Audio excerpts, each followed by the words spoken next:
guys, I'm Sonal and welcome to my channel. Today I'm sharing the recipe of rasam with you. So this is a South Indian soup which is made with tomatoes. I've already shared a recipe with a little bit of dal, and that is keto too because I've used very little dal or lentil. But today I'm making it completely keto, so there is no dal. There is a little bit of extra tomato in it, so you can cut down on the quantity of tomato, make it more watery, which is absolutely fine. I'm using some tamarind. I'm going to show you the ingredients first. Cumin, we're going to use peppercorn and garlic, and we are going to grind all of this together with a pounder. Then we have some tamarind, we have some coriander. This is some fenugreek seeds and some curry patta or curry leaves. Also, we are going to use two kinds of chilies in it for tempering. And as you know, we've already cooked the tomatoes to a certain extent so that we can take off the peels and the seeds. Traditionally, people do not remove the seeds and the watery part inside, but I don't want to be eating the peel and the seeds, and that's the reason I take it off. So I'm going to boil this for about 5 minutes, and then after that put it in cold water, and you'll see that the peels come off very easily. So I'm going to add 1 tablespoon of tamarind paste and continue to mash it with my hands now. In the meanwhile, we are also going to heat up the pot in which we are going to make the tempering. So we are going to start off by pounding the dry masala along with the garlic. Let's put all of this in the pounder. Here are the cumin seeds, the peppercorns, you can use a little extra, and this is the fresh garlic. This is some crystallized sea salt which will help in crushing the garlic and the peppercorn.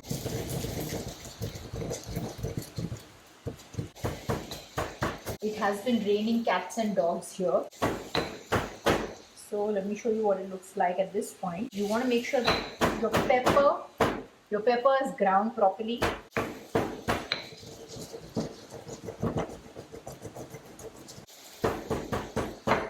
Okay, so we are going to set this aside. Olive oil, or you can add ghee. So to this we are going to quickly add all of our temperings. So we have fenugreek, add our chilies in, mustard seeds that start crackling.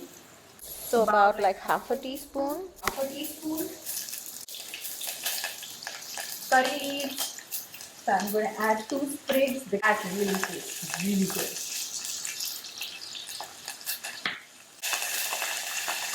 Then here we have our tomato and tamarind mix. I'm going to add that in.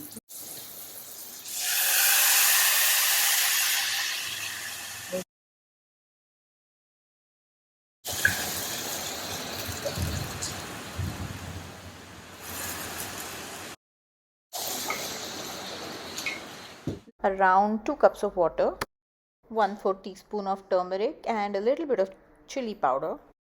You can add some coconut, you can even add some vegetables if you like, or a little bit of cooked dal. It will give it that slight creaminess and thickness. So our rasam has been boiling for the past 5 to 10 minutes. I'm just going to add some of the leftover liquid from the tomato. And I've been eating this candy that I absolutely love. I make from the prebiotic fiber, which is naturally sweet, but it's not sugar, so it doesn't raise your blood sugar, but it just raises the prebiotic fiber in your gut, and it feeds your gut bacteria and makes your gut healthier and all of that. So if you're interested, you should watch the recipes that I'm going to share the link to on the screen as well as in the description. I have made candies with that, and I think you should at least watch that. So we are just checking on it right now, and I'm going to just add more salt because I did add water and I didn't add salt at the time. So this is about another teaspoon. You can add a bunch of water if you want, because this is, as I said, a very, very watery thing. So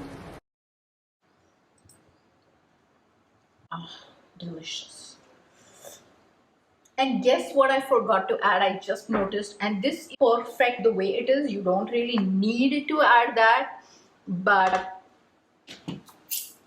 I forgot to add this. And so what I'm going to do is I'm going to quickly temper this with some oil and then add it to our rasam. I'm going to shift the rasam to the back burner and let it go for another 5 to 10 minutes depending on how really squishy you want your tomatoes. So let's start the tempering. As you know, I'm using olive oil, also with coconut oil, depending on where you belong to, which state and where people add their favorite oils to it. You just want to take the raw taste from the garlic off. Finally, it gets to go into the oil. Oh my god, it smells so good. And I'm going to switch this off because this is ready now, you can see. And then add it back to the pot. So we're going to let it boil along with our rasam. It's boiling away to glory. It's tangy, it is salty, it is peppery, and you can even add a little more of the pepper if you want. And I'm going to switch this off because this is ready now, you can see. I'm going to add coriander. If you guys are interested in watching my Asian crispy chili topping or chili oil or whatever you may call it, I've just shot the recipe and shared it, so I'm going to leave the link to that too on the screen as well as in the description, so go ahead and take a look at it. And now I think our rasam is almost ready. You can add a little bit more of water. So I hope you guys have enjoyed watching the recipe. We'll try it out because it's a great keto recipe, as I said. This can be eaten with a little bit of steamed rice and ghee on top, which is how it is eaten traditionally. But you can also take it in a bowl and drink it as it is. Since it has all of these wonderful spices like cumin and pepper, it's really good for you. It's good for your health. So I hope you will try it out. I'm hoping you're liking the pattern of the videos that I'm making these days. So if you're liking the videos, please click the like button, subscribe to my channel for more such recipes, and thanks for watching. Bye.